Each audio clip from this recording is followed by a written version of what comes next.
ચૈત્ર સુદ 8ના પાવન અવસરે 8મી નવરાત્રી નિમિત્તે શિનોર ખાતે બસ સ્ટેન્ડ નજીક આવેલ વેરાઈ માતાના મંદિર ખાતે પ્રતિવર્ષની જેમ આ વર્ષે પણ ભવ્ય નવચંડી યજ્ઞનું આયોજન કરવામાં આવ્યું હતું, જેમાં મોટી સંખ્યામાં ભક્તોએ ઉપસ્થિત રહી ધાર્મિક લાભ લીધો અને માતાજીની આરતીમાં જોડાઈ આશીર્વાદ પ્રાપ્ત કર્યા। શિનોર તાલુકાના બસ સ્ટેન્ડ નજીક આવેલ પ્રસિદ્ધ વેરાઈ માતાના મંદિર ખાતે ચૈત્ર સુદ 8ના શુભ દિવસે નવચંડી યજ્ઞનું ભવ્ય આયોજન કરવામાં આવ્યું હતું।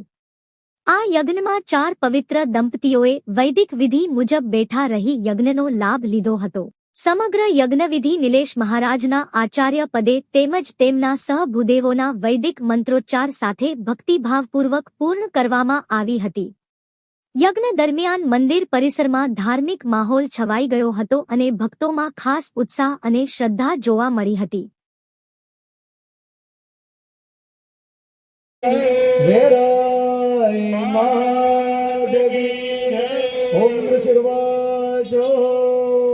शक्रादय सुरगणानि देवी नररुद्रादित्ये भाषणकृतवे सप्तमते अग्नेभ्यः नमः।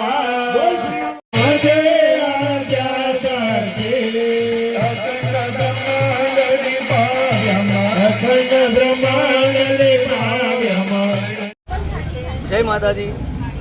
आज चैत्र सुद 8મ અને રામ જન્મ દિવસના ઉત્તમ દિવસે સિનોરના બસ સ્ટોપ પર આવેલા વેરાઈ માતાના મંદિરે નવચંડી યજ્ઞનું આયોજન થયું, જેમાં ચાલુ વર્ષે નવા પરણેલા 4 નવદંપતિ પ્રાતકાલથી માં જગદંબાના નવચંડી યજ્ઞમાં બેઠા, ખૂબ શ્રદ્ધાભાવપૂર્વક પૂજન કર્યું, યજ્ઞ કર્યો। સાયંકાલે મહાઆરતીની અંદર પૂર્ણાહુતિ યજ્ઞની અંદર બધા જ ગામના ભક્તો ભેગા થયા, માં જગદંબાની આરતીનો પૂર્ણાહુતિ યજ્ઞનો લાભ લીધો અને બધા જ ભક્તોએ માતાજીનો મહાપ્રસાદ લઈ આનંદમય થયા। જય માતાજી।